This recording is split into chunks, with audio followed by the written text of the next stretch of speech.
Me llamo María Eugenia Ramírez, tengo 68 años y hablo desde la colonia Las Rosas, en Guadalajara, México. Siempre fui una madre dedicada, presente, amorosa. Mi hija era mi compañera, mi orgullo. Pero un día, ella cruzó las puertas de una iglesia, y lo que parecía una bendición se convirtió en un abismo. Al principio, nada era tan claro, apenas un silencio nuevo, una mirada perdida, una distancia que crecía. Como madre, sentí algo estaba mal, pero no sabía qué, y nunca imaginé que el dolor más profundo que jamás experimentaría tendría este nombre, fe. Mi hija entró en esa iglesia con esperanza, y salió destruida. Comenta abajo desde qué ciudad y país estás viendo este video. Quiero saber hasta dónde llega mi voz. Deja tu me gusta y suscríbete al canal porque todavía hay muchas historias que necesitan ser contadas. Mi hija no siempre fue así. Antes de ir a la iglesia,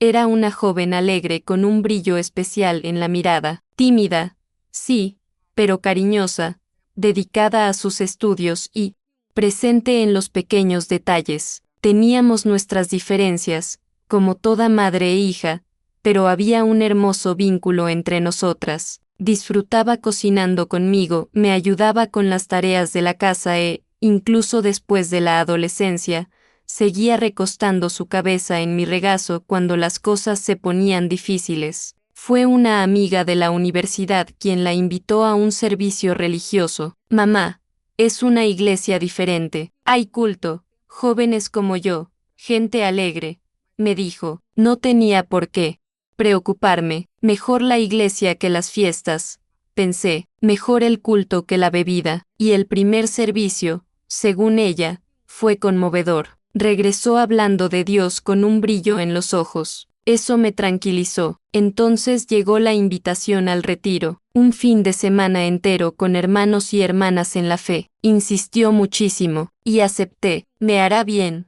mamá. Siento que allí realmente puedo escuchar la voz de Dios. Le di dinero, preparé una mochila con cariño y me despedí de ella el viernes por la noche con un fuerte abrazo. Cuando regresó el domingo por la noche, ya no era la misma. Por fuera seguía siendo mi hija, pero había algo en sus ojos, en su tono de voz, en sus gestos, un silencio extraño, como si estuviera en otro mundo. Apenas hablaba de sus experiencias en el retiro, pero repetía frases preparadas. Fue una liberación. Ahora veo lo que nunca antes había visto.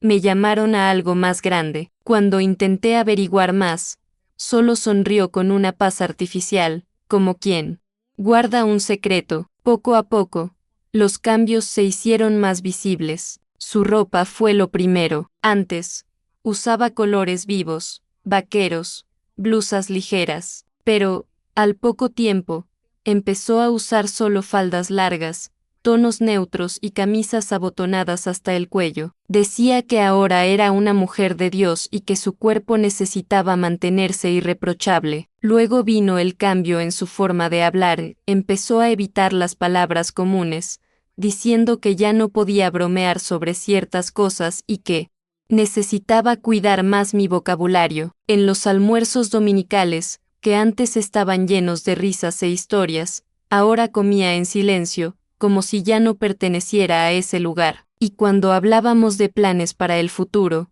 ella evadía el tema. Ahora mi futuro está en manos del Señor y del liderazgo. La iglesia se convirtió en todo. Cada día de la semana tenía algo: servicio de adoración, ensayo, grupo de células, vigilia, reunión de discipulado. Cuando le pregunté si estaba cansada, respondió: ¿cansada? El mundo me cansó, aquí descanso. Empecé a sentirme como la madre de una desconocida, y lo más doloroso fue que ella creía honrarme más ahora que antes. Decía que rezaba por mí, que me pedía que viera la luz, pero todo sonaba a juicio, no a amor. Intenté adaptarme, asistí a algunos servicios religiosos, me senté a su lado, pero nada de lo que hacía me parecía suficiente. Siempre había una mirada de desaprobación, una palabra que no debía usar, un gesto que escandalizaba a los hermanos. Y mi hija,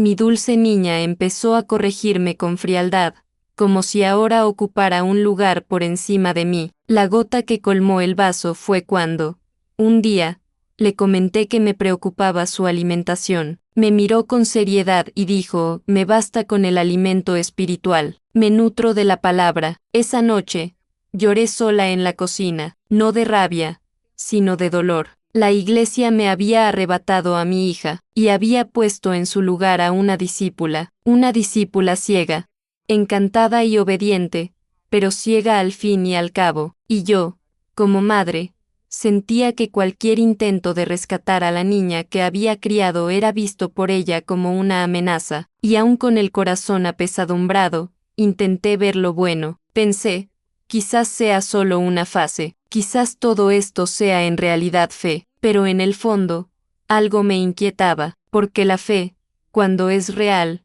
no nos separa de quienes amamos. La fe no se convierte en una barrera, no impide escuchar, no mata la sensibilidad. Y fue, allí, entre fuertes elogios y ojos cerrados, que la perdí para siempre. Fue solo después del segundo retiro que escuché ese nombre con más frecuencia, el ungido, así lo llamaban, el líder de la iglesia, el pastor, el profeta, el mentor. No importaba el título que usara ese día, siempre lo acompañaban la reverencia, la alabanza, los aplausos, y algo más que, en aquel momento, no podía nombrar, pero que ahora conozco, miedo disfrazado de respeto. Mi hija hablaba de él con un brillo especial en los ojos. Mamá, tiene una unción especial. Cuando ora, sientes a Dios ahí. Cuando se acercaba al altar, sus ojos se volvían devotos. Cada palabra suya era como un pronunciamiento divino,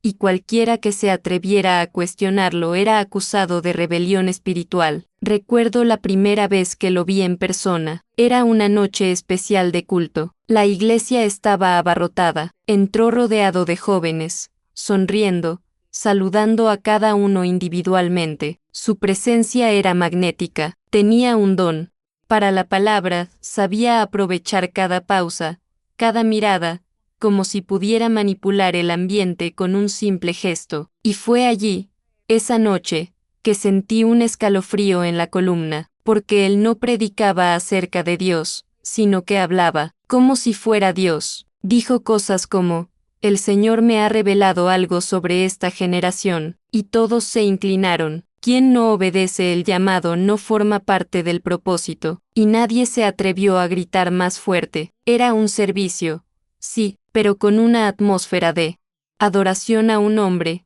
no al Creador. Mi hija se hizo amiga de él en las reuniones del grupo juvenil. Siempre estaba disponible para los jóvenes. Hacía chistes, organizaba retiros y celebraba reuniones íntimas de discipulados solo para los miembros más comprometidos. Ella regresó de una de estas reuniones diciendo, mamá, él me ve, dijo que tengo un llamado, que Dios quiere usarme, y con cada cumplido que le daba, ella se distanciaba más de mí. Intenté hablar con ella, le dije que era bueno escuchar palabras de aliento, pero que Dios también habla en silencio, con sencillez, en el hogar. Pero ella decía, mamá, eres diferente, él tiene visiones, revelaciones, él me entiende como nadie más. La confianza que tenía en él era algo que ni siquiera yo, como madre, tuve. Cuando estaba triste, lo buscaba. Cuando necesitaba tomar una decisión,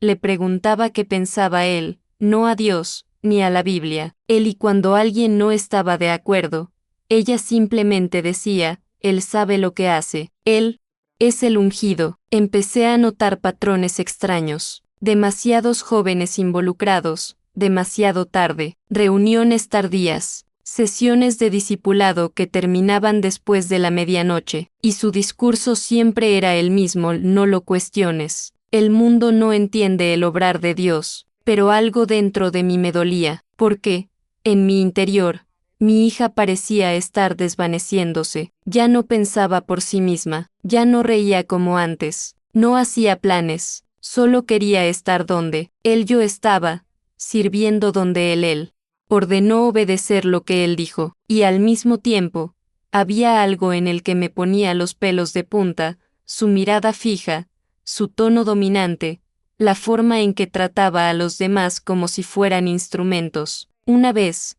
después de un servicio, intenté acercarme a él. Quería hablar, saber más sobre la trayectoria de mi hija. Me sonrió, pero sus ojos me analizaron como un cazador. Dijo con calma: deberías alegrarte. Dios eligió a tu hija para algo grande, pero su mano se demoró demasiado antes de estrecharme la mía, y su voz sonaba como un perfume barato, dulce por fuera, empalagosa por dentro. Empecé a notar que otras madres también evitaban hablar de él. Algunas incluso dejaron la iglesia. Cuando les pregunté por qué, simplemente me respondieron: cuida a tu hija, no bajes la guardia. Pero no quería creerlo. Quería pensar que era una exageración, que solo era un pastor carismático, que mi hija simplemente estaba emocionada. Pero la admiración se convirtió en obsesión. Un día, la vi, arrodillada en el suelo de su habitación, llorando. Le pregunté qué había pasado. Me dijo: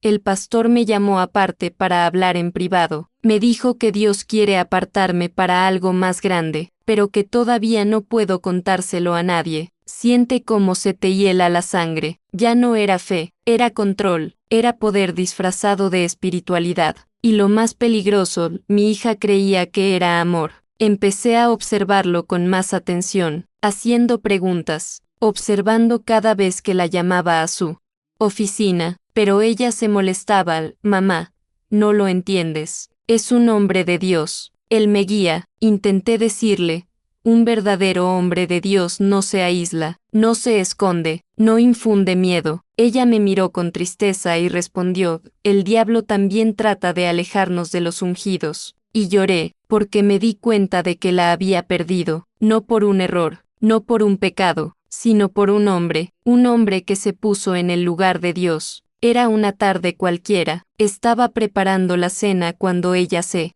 acercó con esa voz suave, casi infantil, como pidiendo un favor que ya sabía que le sería negado. Mamá, ¿puedo hablar con él? ¿A solas? Dejé lo que estaba haciendo. La miré con extrañeza. Sabía de quién hablaba. Él era el líder, el mismo hombre al que admiraba con creciente devoción, el mismo que la conmovía con largas oraciones y miradas fijas, el mismo que, de alguna manera, ya parecía tener más influencia sobre ella que yo, su propia madre. ¿Por qué?, pregunté, intentando sonar tranquila, aunque tenía el estómago revuelto. Solo quiero hablar. Él dijo que Dios tiene algo para mí, pero es algo personal. Esa palabra, personal, me atravesó. Recordé tantas veces que confié, que me dejé llevar, que cerré los ojos en nombre de la fe, y me pregunté si lo volvería a hacer. Pero ella estaba decidida. Tenía 17 años, era dulce, inteligente, y ahora, ciega, cegada por la figura que él representaba. Dudé, discutí, dije que quizás sería mejor hablar con otras personas presentes, que no había nada que no se pudiera decir delante de más testigos. Pero ella insistió: mamá, por favor, es solo una conversación. Él es un siervo de Dios. Y ese fue mi error, porque yo mismo, durante muchos años, dije esa frase: es un hombre de Dios, como si eso fuera suficiente escudo para proteger a mi hija del mundo, como si eso significara pureza garantizada, como si los títulos y los cargos santificaran el corazón de un hombre. Al final lo permití. Fue sola a la iglesia esa tarde. Dijo que él había arreglado que fuera después de la escuela, una charla espiritual, en sus palabras. Intenté confiar en ella, respiré hondo, oré en silencio y me dije que Dios estaba con ella. Pero pasó una hora, luego, 2, y mi corazón no pudo soportarlo más. Al regresar, entró en la casa en silencio, pasó junto a mí con la mirada baja y el rostro enrojecido, y se encerró en su habitación. Me quedé allí unos segundos, con la cuchara todavía en la mano, intentando comprender qué había pasado. Llamé a la puerta, pregunté si todo estaba bien. Me respondió con la voz apagada: sí, mamá, solo estoy cansada. Pero no era cansancio, Algo en ella había cambiado, no como antes, cuando cambió su forma de vestir, cuando dejó a sus amigos. Era algo diferente, como si le hubieran arrancado algo en su interior y lo hubieran reemplazado por una sombra. Evitaba mirarme a los ojos. Hablaba poco, y cuando mencionaba al líder, su tono ahora era más confuso, como si quisiera protegerlo y, al mismo tiempo, ocultarle algo. La presioné durante días para saber cómo había ido la conversación. Dijo que no podía decírmelo, que era parte del proceso, que él le había dicho que no lo compartiera todavía, porque no todos entenderían el movimiento de Dios. Tragué saliva con dificultad, pero por dentro, un dolor empezó a crecer, esa inquietud que toda madre conoce, cuando el instinto grita incluso cuando la lógica calla. Unos días después, noté que estaba más ausente, pasaba más tiempo en la iglesia. Sura celular, que solía dejar tirado por la casa, ahora no lo soltaba. Vi que recibía mensajes a altas horas de la noche, y cuando me acerqué a preguntarle, me dijo, es el pastor. Él me guía espiritualmente. ¿Te escribe a esta hora? Él no duerme mucho, está siempre orando. Mamá, sentí una rabia indescriptible, una mezcla de miedo, impotencia y culpa. Culpa por haberlo permitido, culpa por haber dejado que ese hombre se convirtiera en una figura tan poderosa en la vida de mi hija. Culpa por creer que la iglesia siempre fue un lugar seguro. Días después, él mismo me envió un mensaje. Me dijo que mi hija era muy especial y que Dios estaba obrando profundamente en ella, que tuviera paciencia, porque el proceso espiritual requería confianza y silencio. Confianza y silencio. Esas palabras me persiguen hasta el día de hoy. Poco a poco, empecé a atar cabos. La forma en que evitaba hablar de lo ocurrido en las reuniones exclusivas, las notas que encontré, con frases escritas a mano. Por él, eres un instrumento escogido. Oh Dios me habló de ti. Lo que compartimos es sagrado. Con cada una de esas frases, mi hija se sumergía más profundamente en un mundo al que yo ya no podía acceder. Intenté confrontarla con calma. Le dije que, incluso en la fe, necesitamos tener límites claros, que ninguna autoridad espiritual tiene derecho a exigir secreto, que cuando algo es puro, se puede compartir abiertamente. Se enojó, dijo que el enemigo me estaba usando para distraerla, que no entendía los tiempos espirituales, que él sabía lo que hacía, y ella lloró, pero no era un grito de arrepentimiento, era confusión, era culpa, era como si ya hubiera cruzado una línea, y no supiera cómo volver. Quería abrazarla, protegerla, gritar, pero me sentía impotente, porque dentro de la iglesia, él era el ungido, y yo era solo la madre que no entendía las cosas del espíritu. Esa fue la primera conversación, la que abrió la puerta a todo lo que vendría después, y por esa puerta entró mi hija, pero nunca volvió a ser lo mismo. Después de esa conversación con el líder, mi hija nunca volvió a ser la misma, pero no de forma evidente. No fue un cambio repentino, fue como una vela que se apaga lentamente, hasta que solo queda humo y el vacío que deja en el aire. Ella, que antes me contaba todo, ahora incluso evitaba mirarme. Las mañanas se volvieron más tranquilas. Los desayunos que antes estaban llenos de risas y planes ahora eran solo tazas sobre la mesa, con palabras mesuradas y miradas perdidas. Cuando le preguntaba algo simple, como, ¿cómo dormiste?, respondía con frases vagas, bien, mamá, Dios me está preparando para algo. Era como si cada frase fuera un enigma, como si todo lo que decía necesitara una interpretación espiritual. Y, cada día, se alejaba un poco más de mí y de sí misma. Empezó a pasar más tiempo en la iglesia, mucho más. Decía que era parte de un proceso intensivo de discipulado, que los jóvenes estaban siendo entrenados para algo más grande. A veces llegaba tarde a casa, otras veces ni siquiera dormía en casa. Decía que había vigilias, ayunos, retiros, todo esto al amparo del líder espiritual. Al principio, intenté no sospechar, intenté creer que era solo una fase, ¿Qué volvería? Que mi hija seguía ahí, tras ese nuevo vocabulario, esa nueva expresión distante, esa mirada siempre cansada y sumisa, pero la verdad es que ella ya no estaba conmigo, y lo más cruel fue darme cuenta que, incluso bajo mi techo, ella ya vivía en otro mundo, un mundo donde no fui bienvenido, dejó de compartir sus sentimientos, sus miedos, sus planes. Cada vez que le preguntaba algo más profundo, respondía con frases ensayadas, como si salieran de un guión. Dios está trabajando en mí, mamá, no puedo contarte todo, aún no es tiempo, algunos procesos deben ser vividos en secreto, como lo hizo María. Esa última frase me dolió, estaba usando la Biblia misma como barrera entre nosotros, como si la espiritualidad exigiera aislamiento, como si la luz de Dios solo brillara en la oscuridad del secreto. Empecé a observar sus hábitos con más atención. Me di cuenta de que siempre estaba con el celular, pero nunca me dejaba ver los mensajes. Cambiaba las contraseñas. Se tapaba la cara mientras leía. A veces, sonreía a la pantalla con una mezcla de admiración y obediencia. También noté que empezó a escribir cosas en un cuaderno oculto. ¿Códigos? ¿Revelaciones? No sé. Un día, al salir, encontré el cuaderno abierto por accidente, y había frases como: no confíes en los que no entienden tu llamado. El enemigo puede usar incluso a tu madre para distraerte. El silencio es la prueba de la obediencia. Cerré el cuaderno con el corazón acelerado. Esas palabras no parecían provenir de ella, parecían haber sido puestas allí por otra mente, alguien que poco a poco la convencía de que el mundo exterior,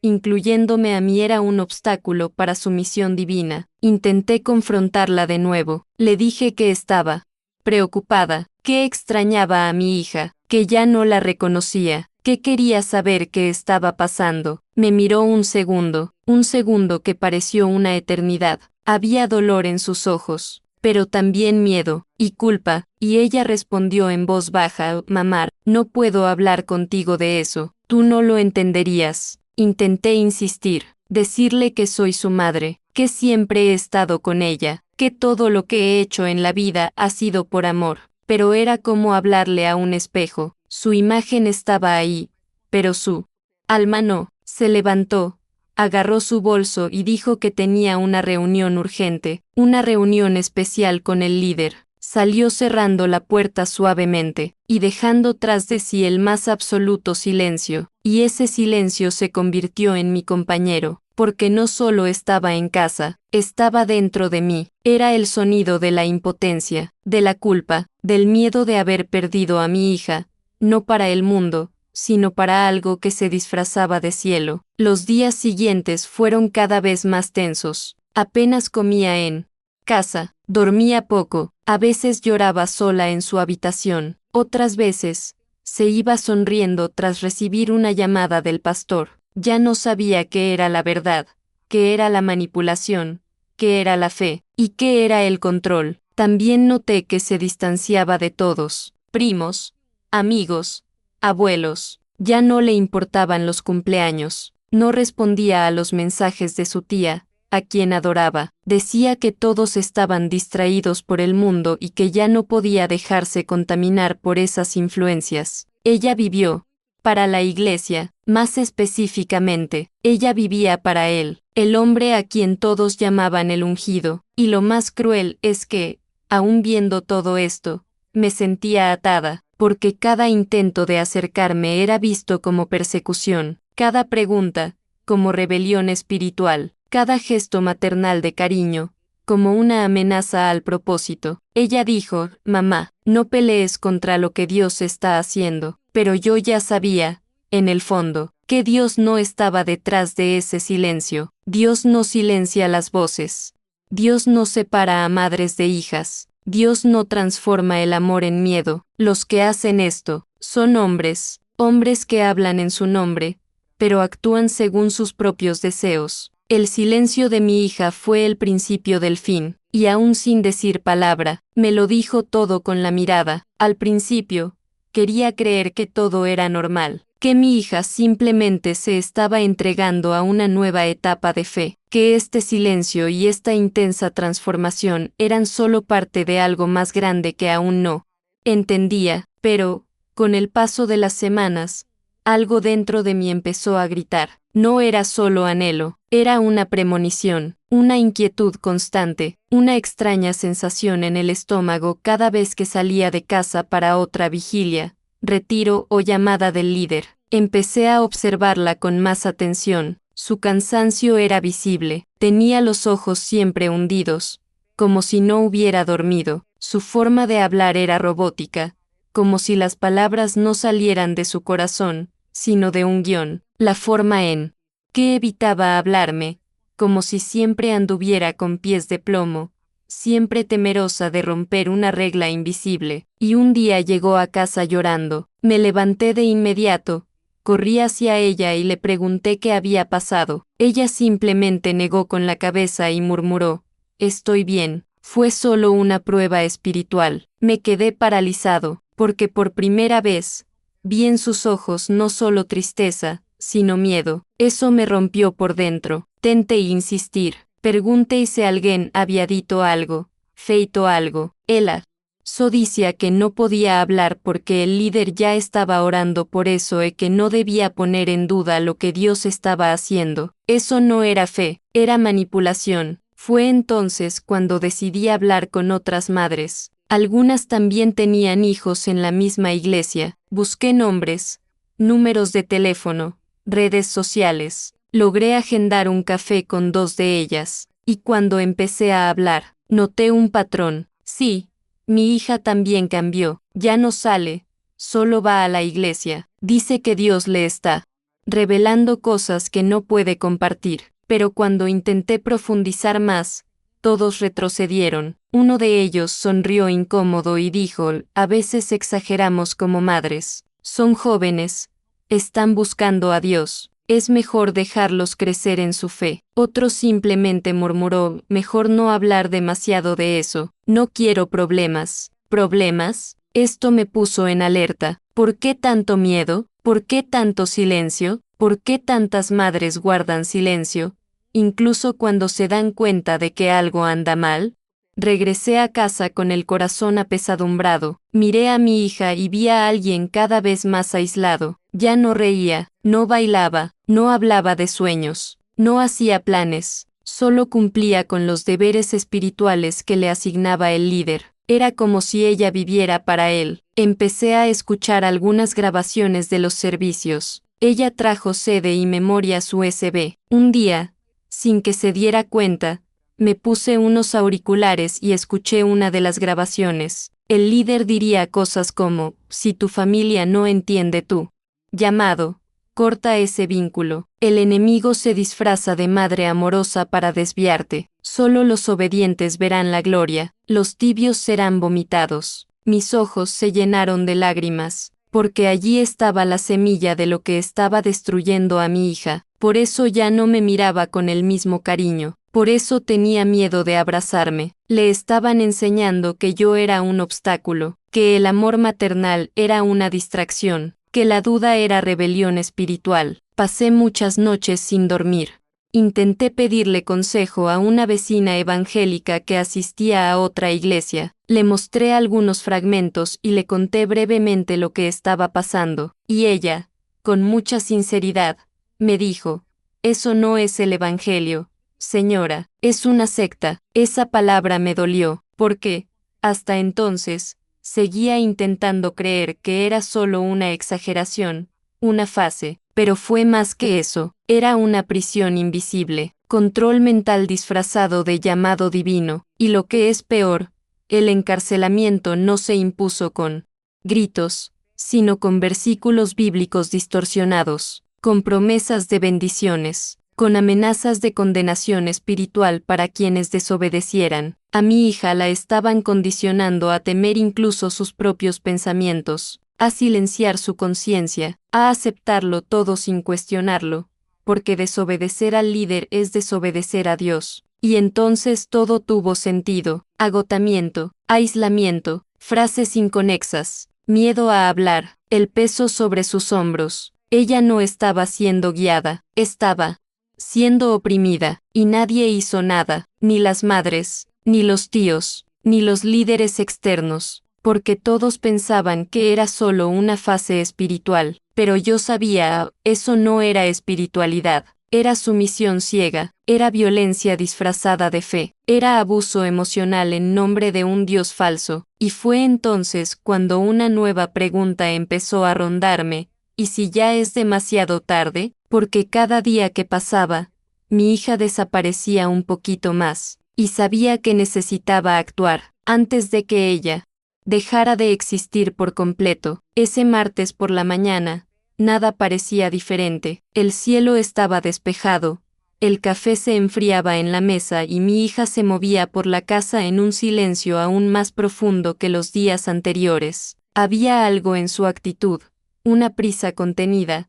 como quien ya ha tomado una decisión demasiado importante para compartirla. Me di cuenta, como toda madre, de que esta no sería una conversación cualquiera, pero no imaginé que sería la última. Se me acercó en la cocina, me apretó las manos con fuerza y dijo en voz baja, casi como pidiendo permiso, mamá, voy a hablar con él una última vez, y vuelvo. Esa frase se me quedó grabada, una última vez. Le pregunté por qué tenía que ser a solas, por qué tanta urgencia. Apartó la mirada y respondió algo que ya había oído antes, es algo espiritual, no te lo puedo explicar. Se me encogió el corazón, insistí en ir, al menos para esperar afuera. Ella negó con la cabeza con firmeza, pero con lágrimas en los ojos. Dijo que el líder había pedido discreción, que era algo entre ellos y Dios. Me abrazó fuerte, como si se despidiera sin darse cuenta. En ese abrazo,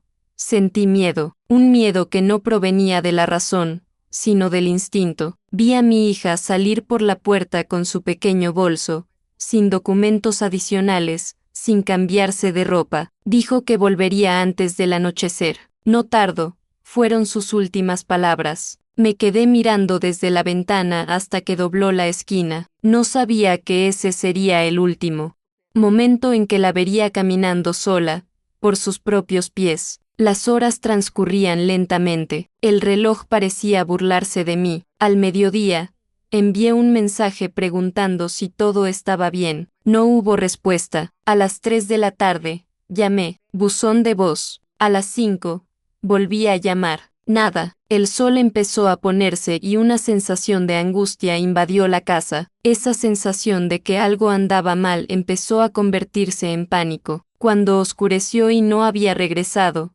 decidí ir a la iglesia. Caminé rápido, con el corazón acelerado, repitiéndome que era una exageración, que pronto la vería salir por la puerta principal. Pero al llegar, encontré la verja cerrada, las luces estaban apagadas, no había coches, no se oía nada. Llamé, insistí, nada. Busqué el número del líder en mi celular, llamé, sonó hasta que se cayó. Envié mensajes, no hubo respuesta. Regresé a casa temblando, tratando de encontrar explicaciones lógicas. Tal vez había ido a casa de una hermana, tal vez se había quedado a orar un poco más, tal vez se había quedado sin batería, tal vez, pero llegó el amanecer y mi hija no. Pasé la noche despierta, sentada en el sofá, con el celular en la mano. Cada ruido de la calle me hacía levantarme, cada coche que pasaba me aceleraba el corazón. A las 6 de la mañana,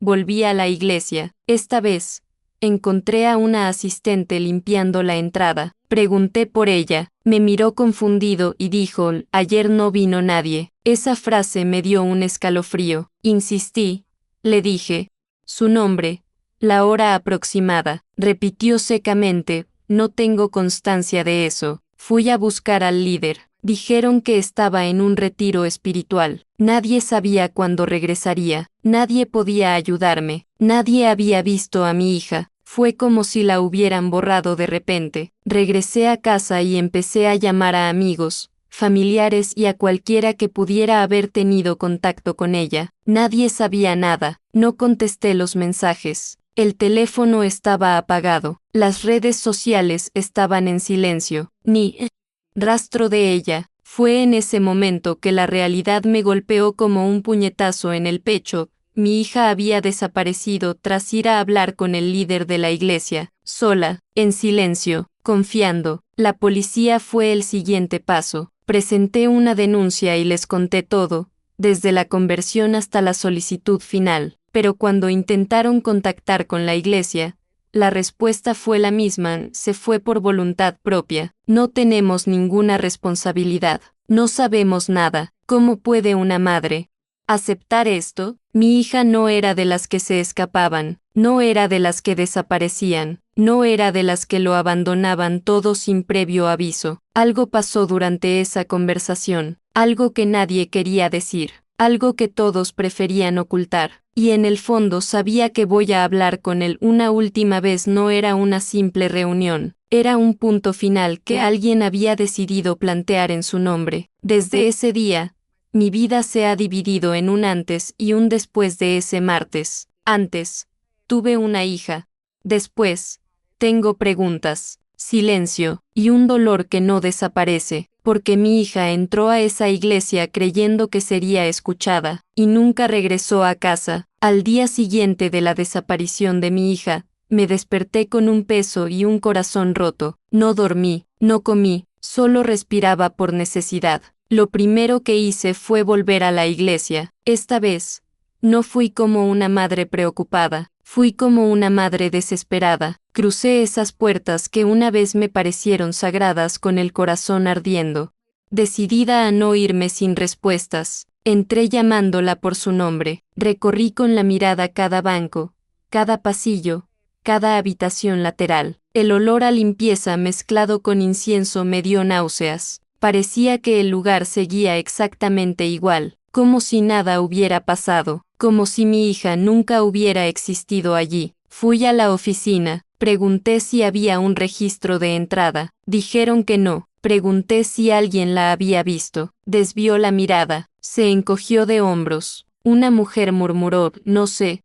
¿Quién te habla? Otra dijo: quizás se confundió con el día. Todo parecía ensayado, frío, automático. Empecé a alzar la voz. Dije que mi hija me había avisado que venía a hablar con el líder, que no había regresado a casa, que algo andaba mal. Algunos empezaron a mirarme como si estuviera rompiendo una regla invisible, una regla de silencio. Un diácono se acercó y me pidió que me calmara. Dijo que este no era lugar para escándalos. Esa palabra me dolió profundamente. ¿Escándalo? Mi hija desaparecida era un escándalo. Insistí en hablar con el líder. Tras una larga espera, apareció, caminó hacia mí con pasos lentos, expresión serena y las manos entrelazadas. No parecía sorprendido, no parecía preocupado, solo, distante. Le conté todo de nuevo, con la voz entrecortada, conteniendo las lágrimas para no desmoronarme allí mismo. Le pregunté directamente si había hablado con mi hija ese martes. Respiró profundamente y respondió con una calma que me sobresaltó: ore, hermana, Dios está en control. Me quedé sin aliento. Le pregunté si la había visto. Repitió: ore, cuando confiamos, no preguntamos. Eso me enfureció. Dije que no estaba allí como hermana en la fe, estaba allí como madre. Entonces cambió de tono. Dijo que quizás mi hija estaba pasando por un proceso espiritual, que algunas personas necesitan alejarse para escuchar la voz de Dios, que debía respetar eso, que insistir podría obstaculizar la obra. Salí de esa habitación temblando. Era como hablarle a una pared que recitaba versos para no asumir responsabilidades. Regresé al salón principal y noté algo aún más cruel. La gente me evitaba. Algunos volteaban la cara, otros susurraban. Una mujer que me había abrazado antes dijo en voz baja: no es bueno cuestionar a los ungidos. Empecé a comprender. No se trataba solo de la desaparición de mi hija, era todo un sistema diseñado para negar, silenciar y culpar. En los días siguientes, volví varias veces más. Iba a distintas horas. Hablé con asistentes, líderes juveniles y voluntarios. La respuesta siempre era la misma: el no sabemos, no la vimos, no nos incumbe. Algunos sugirieron que mi hija se había escapado, otros insinuaron que podría estar en pecado y que por eso le daba vergüenza regresar. Cada frase era una puñalada por la espalda. Busqué por los alrededores, pregunté en tiendas, casas cercanas, paradas de autobús. Nada, ninguna cámara, ningún registro, ningún rastro. Era como si ese lugar la hubiera absorbido. Volví a la policía.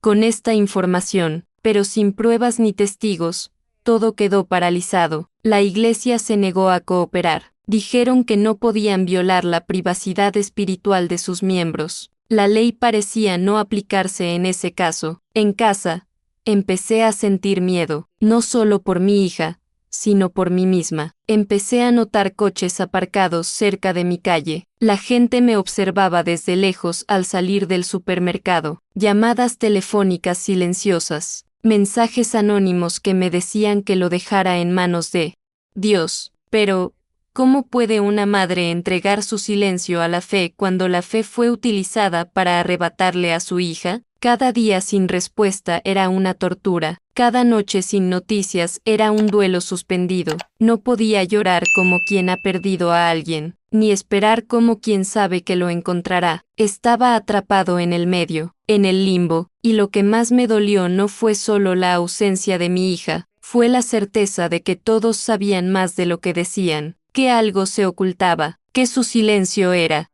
una decisión. Fue allí, en ese frío pasillo de iglesia, mirando ese altar que alguna vez tanto respeté, que comprendí una amarga verdad.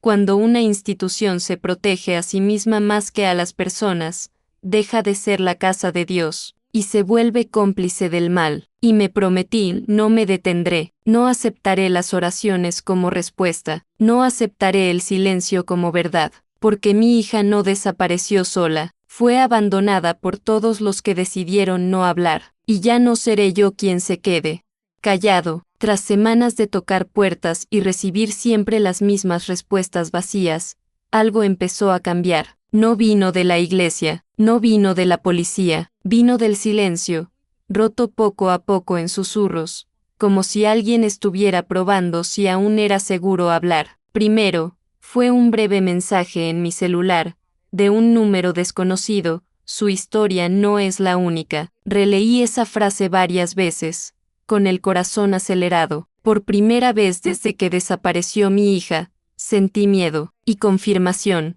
Respondí con cautela. La persona no se identificó, pero dijo que conocía a otra joven que también se había distanciado de su familia tras conversaciones espirituales con el mismo líder. Dijo que esta joven ahora vivía en otro estado, aislada, sin contacto con sus padres, que nadie le explicó nada, que a todos se les había instruido a respetar el proceso. Ese mensaje reabrió una herida que aún no había tenido el valor de tocar. Empecé a buscar advertencia, no públicamente, sino discretamente. Revisé antiguas listas de miembros. Noté quién había desaparecido de los servicios, quién solía estar presente y de repente desapareció sin despedirse. Anoté nombres, rostros, historias no contadas, y el patrón comenzó a surgir ante mis ojos. Logré contactar con una madre de otra ciudad. Lloró en cuanto contestó el teléfono. Dijo que su hija se había ido a vivir al servicio de Dios a otro estado, para no volver jamás, que las conexiones eran escasas, frías, siempre breves, que la niña parecía otra persona, como si alguien le hubiera borrado el alma, me dijo, y cuando intentó cuestionarlo, escuchó la misma frase que yo: ore, Dios está trabajando. Otra mujer me contactó días después. Me contó que su sobrina había caído en una profunda depresión tras pasar meses en intensas actividades de la iglesia, que le habían aconsejado distanciarse de la familia porque no eran espirituales. Hoy, la joven apenas habla, no trabaja, no estudia, vive en silencio, medicada, con miedo a todo. La familia intentó denunciarlo, pero desistió tras recibir visitas pastorales pidiendo discreción. Cada conversación era como si me arrancaran un pedazo del corazón, porque, en cada historia, veía rastros de mi hija, el cambio repentino, la distancia emocional, el lenguaje repetitivo, el miedo a cuestionar, la culpa constante, el aislamiento como virtud espiritual. También había personas cuyo paradero era desconocido, jóvenes que simplemente desaparecieron del mapa de la comunidad, sin redes sociales, sin contacto con viejos amigos. Algunos decían estar en misión, otros, que habían sido rescatados silenciosamente, pero nadie podía explicar dónde estaban, con quién estaban ni por cuánto tiempo. Lo más aterrador no era solo la cantidad de casos, era el comportamiento de las familias. Todas tenían algo en común: un miedo, miedo a hablar, miedo a ser juzgadas, miedo a perder el poco contacto que aún tenían con sus hijas, miedo a ser acusadas de persecución espiritual. Una de esas madres me dijo algo que nunca olvidaré: prefiero tener a mi hija lejos que muerta, aún sin saber qué pasó realmente. Eso me destruyó. Comprendí que había una explicación para el silencio colectivo. Las familias estaban secuestradas por la esperanza de que si se quedaban calladas, si obedecían,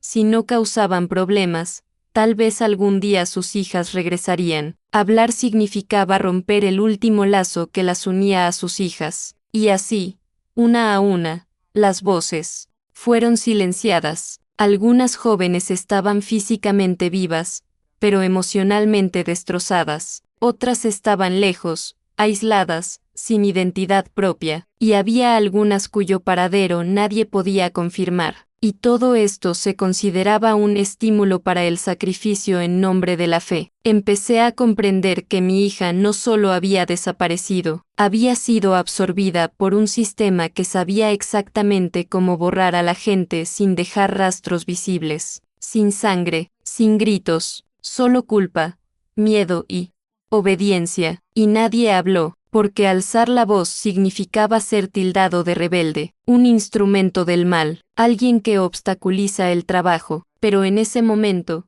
ya no tenía nada que perder. Mi hija ya había sido secuestrada, el silencio no la traería de vuelta, y fingir que todo era una coincidencia sería traicionarla no solo a ella, sino a todas las demás jóvenes atrapadas en el mismo círculo vicioso. Fue allí donde me di cuenta de algo más grande. No era una historia aislada, era un patrón, un método, todo un sistema diseñado para atraer, romper, aislar y controlar. Y si nadie más tuviera el coraje de hablar, yo hablaría, incluso temblando, incluso solo, incluso asustado, porque las voces silenciosas gritaban a través de mí, y ya no iba a fingir que no lo oía. Nunca pensé que un día estaría investigando la misma iglesia donde confié a mi hija, pero después de todo lo sucedido, todas las puertas cerradas, la falta de respuestas y el silencio ensordecedor en torno al nombre de mi hija, no me quedó otra opción. Era eso o aceptar que desapareció del mundo sin dejar rastro, y nunca he sido de las mujeres que se rinden con quienes aman. Justo después de la visita al templo, cuando todos dijeron que no sabían nada y que Dios tenía el control, mi intuición maternal se encendió como una hoguera. Esto no era espiritual, era un encubrimiento, era manipulación, era miedo. Regresé a casa con una libreta en las manos, donde comencé a anotarlo todo: fechas, nombres, frases raras, diferentes comportamientos que recordaba de mi hija, todo. Al día siguiente, fui a la comisaría de la ciudad. Les conté lo que sabía, o mejor dicho, lo que no sabía. Mi hija había desaparecido tras decir que iba a hablar con el líder. Nadie la volvió a ver, ni amigos, ni familiares, nadie. El policía me miró con una mezcla de incredulidad y lástima. Dijo que era mayor de edad y que quizás solo quería espacio, pero ninguna hija desaparece así como así, dejándolo todo sin decir palabra.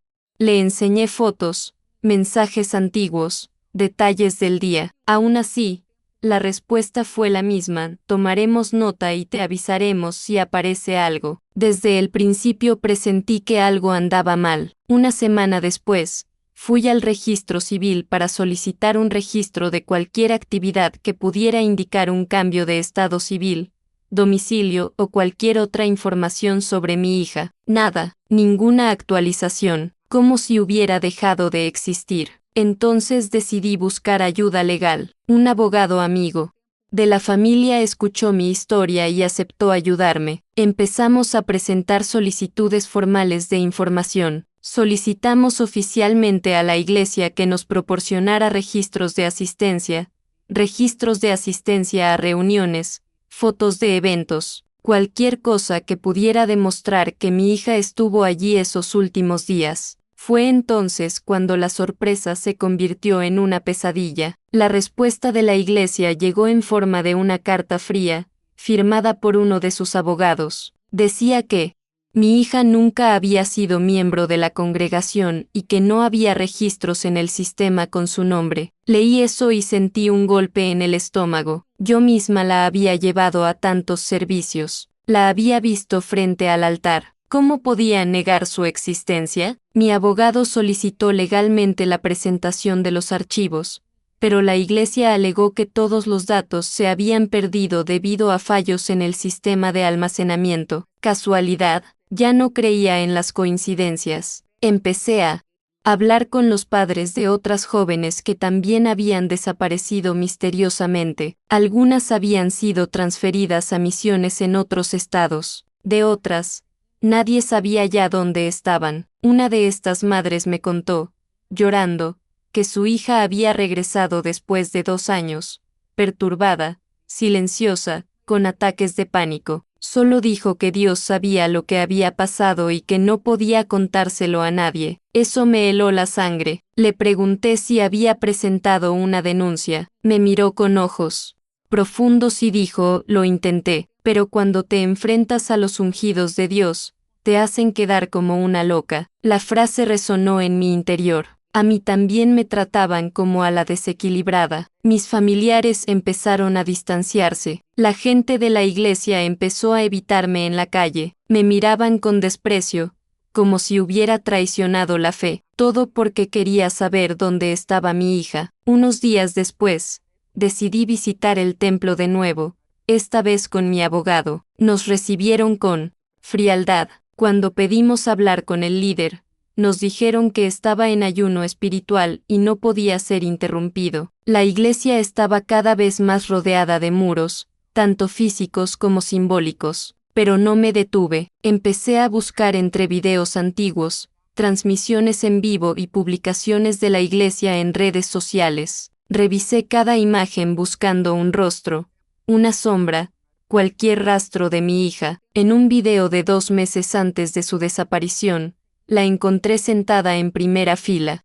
Tenía la expresión vacía y la mirada baja. Junto a ella había un hombre al que reconocí como la mano derecha del líder. La observaba atentamente mientras todos cantaban. Se lo mostré a la policía, pero no era una prueba de un delito. Era solo una joven sentada en un servicio religioso, y hasta que no hubiera una denuncia formal de secuestro o pruebas concretas de coacción, no se podía hacer nada. Era como gritar en el desierto. Empecé a recibir mensajes anónimos. Algunos me decían que dejara de meterme con los ungidos si quería paz. Otros simplemente citaban versículos fuera de contexto, como si fueran amenazas disfrazadas de espiritualidad. Los guardé todos. Le di todo a mi abogada. Me dijo que tuviera cuidado. Esto fue más allá de una simple desaparición. Una mañana temprano, recibí una llamada de un número bloqueado. Al contestar, una voz femenina susurró,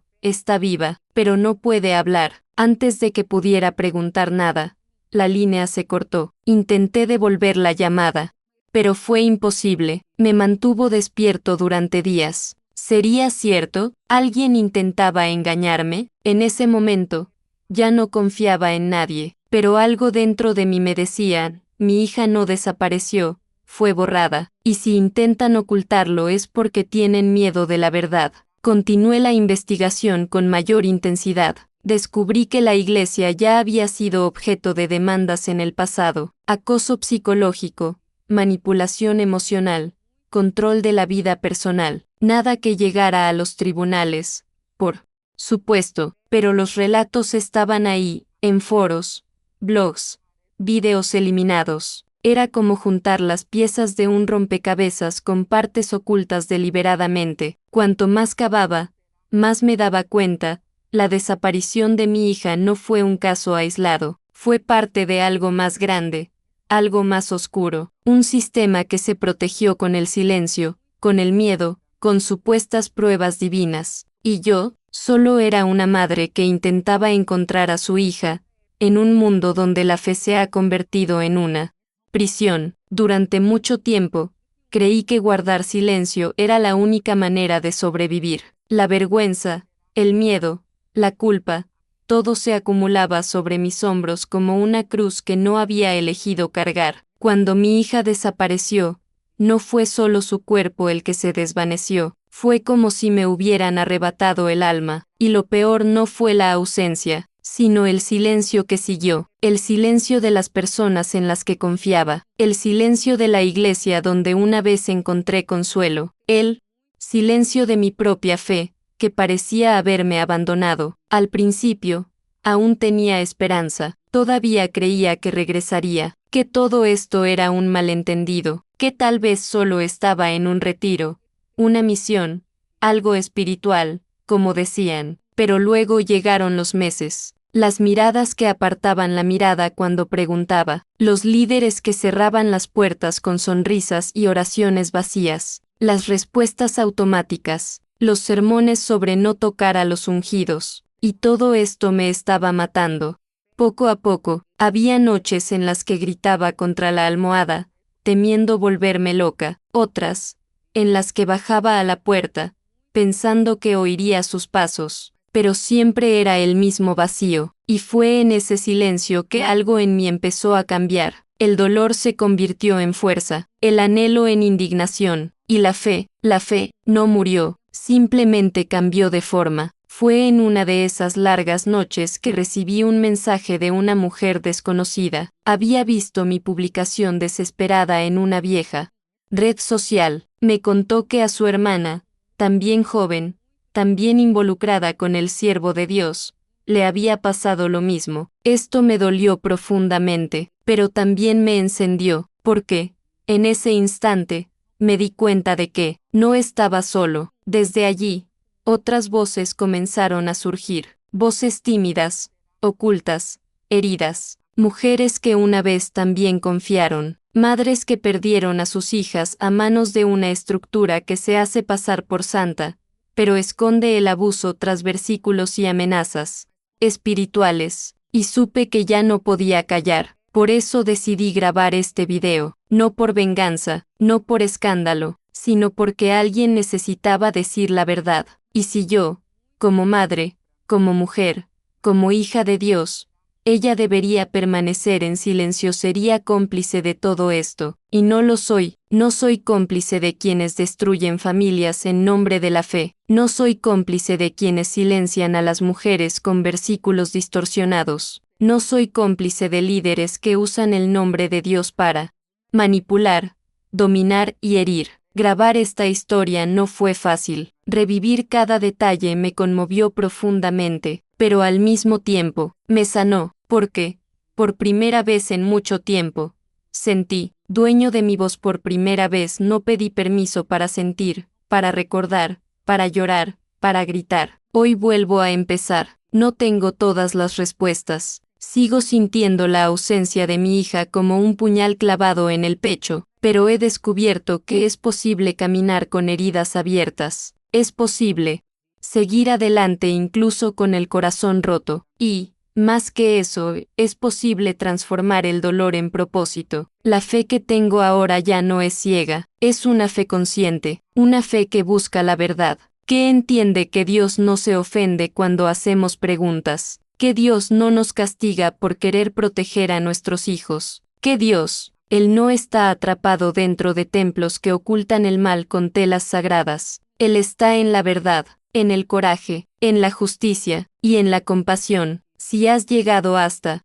aquí, escuchando mi efusión, te doy las gracias. No sé quién eres, quizás eres madre, como yo, quizás eres una hija que ha pasado por algo similar, quizás eres alguien que nunca ha experimentado esto, pero siente en el fondo que necesitas saber. Quien quiera que seas, ahora también llevas esta historia contigo, y con ello viene una elección: o permanecer en silencio o compartir. Hoy, elijo hablar, porque la verdad no duele más que una mentira, porque el silencio nunca ha salvado a nadie, y porque mi hija, donde quiera que estés, mereces saber que su madre, él no se rindió. Si eres madre, como yo, sé que entenderás lo que voy a decir. Hay dolores que no tienen nombre, hay vacíos que nunca se llenan, y hay silencios que gritan más fuerte que cualquier palabra. Desde el día en que mi hija se fue a hablar con el líder y nunca regresó, mi mundo se detuvo, pero no fui la única. Hay otras hijas, otras madres, otras historias, y muchas permanecen en silencio. Hoy, después de contar todo lo que he vivido, todo lo que he perdido, todo lo que he enfrentado, no puedo terminar este testimonio sin hacer un llamado, un llanto, una súplica, porque quizás, al otro lado de la pantalla, hay una madre como yo, desconfiada, con un nudo en la garganta, pero aún sin el coraje para actuar. Si sientes que tu hija ha cambiado desde que se unió a la iglesia, presta atención. Si ha dejado de contarte cosas, si repite frases memorizadas como estoy en proceso o Dios está tratando conmigo, abre los ojos. Si se distancia de la familia, si se dedica a las actividades de la iglesia con una devoción que parece más una prisión, si evita a sus amigos, la escuela, sus planes, no ignores. Puede parecer espiritual, puede parecer fe, pero no todo lo que parece santo viene de Dios. Muchos líderes manipulan emocionalmente, muchos abusan de la autoridad que les ha sido otorgada, muchos usan el nombre de Dios para infundir miedo, aislar, silenciar, y es precisamente por eso, nuestras hijas no pueden quedarse solas en estos entornos. No, no es una exageración, no es paranoia, es precaución, es instinto, es amor de madre, y hoy, si pudiera volver atrás en el tiempo, no habría dejado que mi hija se fuera sola, la habría preguntado más, la habría observado con más atención, la habría protegido más. No digo que todas las iglesias sean malas, pero sí digo que, no todas las iglesias son seguras, y la verdadera fe nunca requiere que una mujer corte lazos con su familia, oculte secretos, acepte abusos o se entregue ciegamente a un ungido. La verdadera fe une a las personas, no las aísla, libera, no las aprisiona, sana, no las enferma, y la fe que hiere, no viene del cielo. Si sientes que estás perdiendo a tu hija hoy, no esperes a que sea demasiado tarde. Habla, haz preguntas, mantente presente, no te dejes intimidar por las etiquetas religiosas. Recuerda, Dios te dio esta hija, no fue el líder, no fue la iglesia, fue Dios. Y si dice que está en tratamiento, que no puede hablar de ello, que tiene una misión, que lo haga, porque así empezó todo para mí, y cuando me di cuenta, mi hija ya había desaparecido, no con un secuestro físico, sino con un secuestro de su mente, de su alma, de su identidad. Hoy camino con la herida abierta de no saber dónde está, sin saber si está viva, si está bien, si aún me recuerda, pero aún así, hablo, porque mientras tenga voz, esta historia no morirá, y si una madre soltera puede evitar que la misma tragedia ocurra, entonces todo este dolor tendrá un propósito. Puedes ser esa madre, puedes ser esa voz, puedes romper el ciclo. No esperes que nadie de la iglesia te advierta, no lo harán. No esperes que el líder dé explicaciones, no lo hará. Pero espera de ti mismo el amor valiente de una madre que lucha por su hija, incluso cuando todos le dicen que se calle. No tengas miedo de ser firme, de investigar, de proteger, de poner límites. Dios, sin ofender con eso se regocija, porque Dios Él no quiere hijos que obedezcan a los hombres, Él realmente quiere que sus hijos sean libres. Y lo cierto es que muchas de estas instituciones se han convertido en bastiones de poder, control y silencio, y la única manera de vencerlas es alzando la voz, gritando, expulsando la oscuridad con luz. Si todavía tienes a tu hija cerca, no esperes a que desaparezca para buscar respuestas. Si sospechas algo, sigue tu intuición. Las madres intuyen, las madres saben, y si ya la perdiste, lucha, sigue luchando, porque mientras haya amor, la esperanza aún respira. No sé quién verá este video, pero si has llegado hasta aquí, quiero decirte, no estás solo, somos muchos, heridos. Sí, pero de pie, unidos por el dolor, por la fe y por la valentía de no aceptar más el silencio. Comenta a continuación, no quiero quedarme callada, para demostrar que tú también elegiste ser una voz. Deja un me gusta si esta historia te conmovió de alguna manera, suscríbete al canal porque la fe no debería doler, y mira el libro electrónico en él. Comentario fijado, con orientación para madres, hijas y familias que enfrentan situaciones similares. Si la verdad te encontrara hoy, comparte esta historia, podría salvar a alguien, tu hija,